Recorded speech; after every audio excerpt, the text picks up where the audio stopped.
శ్రావణ మాసం సందర్భంగా కడప శివార్లోని విశేషాచలం అడవుల్లో వెలిసిన పాలకొండ్రాయమ్మ స్వామి ఆలయంలో శ్రావణ మాసం ఉత్సవాలు ఘనంగా ప్రారంభమయ్యాయి. శ్రావణ మాసం సందర్భంగా శేషాచల కొండల్లో వెలిసిన పాలకొండరాయ స్వామి అమ్మవార్లను ప్రత్యేక అలంకారం చేశారు.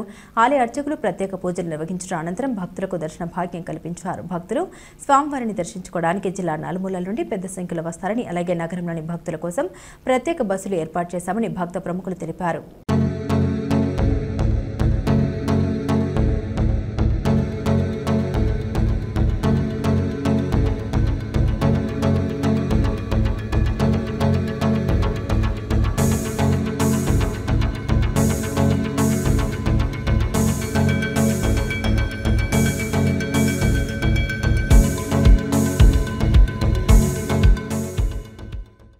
ఓం నమో నారాయణాయ కళ్యాణాద్భుత కామితాయ కామితార్థప్రదాయనే శ్రీమద్ వెంకటనాథాయ శ్రీనివాసాయ మంగళం.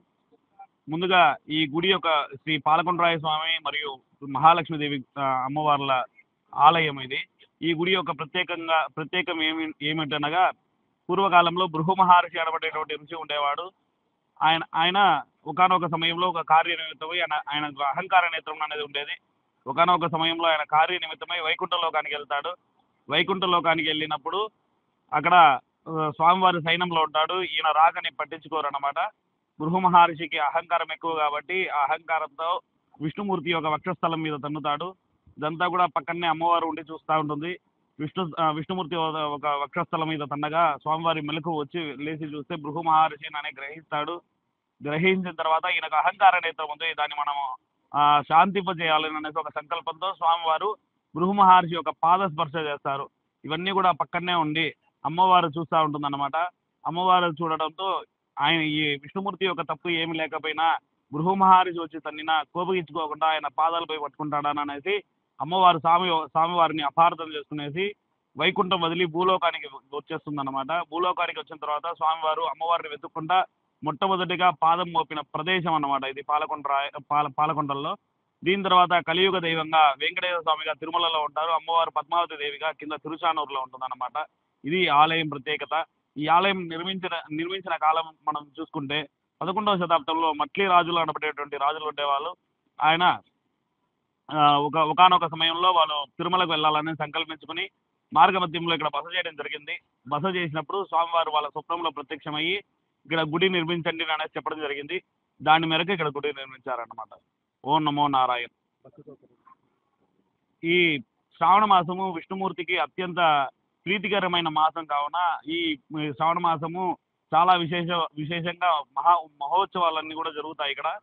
అలాగే ఈ సంవత్సరము మనము ఈ ఆలయ తరపున మనం ఏం చేశామంటే ప్రత్యేకంగా ఉచిత బస్సులు ఏర్పాటు చేయడం జరిగింది. భక్తులందరూ కూడా ఈ వసతిని సద్వినియోగం చేసుకునేసి స్వామివారి అమ్మవారిని దర్శనం చేసుకునేసి స్వామివారి అమ్మవారి కృపలకు పాత్రలు కావాల్సిందిగా కోరుచున్నాం. ఓం నమో విష్ణుదేవాయ నమః. ఈరోజు శ్రావణ శనివారం తొలివారం. ఇక్కడ ఈ రోజు నుంచి 23వ తారీఖు వరకు జరిగినటువంటి 5 శనివారాలు శ్రీ పాలకొండ దేవస్థాన సన్నిధిలో భక్తులకు ఎలాంటి ఇబ్బందులు జరగకుండా ఇక్కడ అన్నదాన కార్యక్రమము, కళ్యాణకట్ట, వారికి వసతి గృహములు మరియు వస్తున్నటువంటి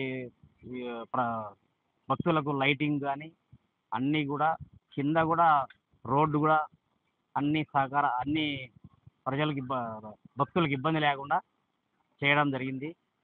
ఇవన్నిటికీ ముఖ్య మూలం ఇన్ని ఏళ్ళ చరిత్రలో ఇక్కడ ఉచిత బస్సులు కానీ కరెంటు కానీ ఇలాంటివి ఎప్పుడు జరగలేదు.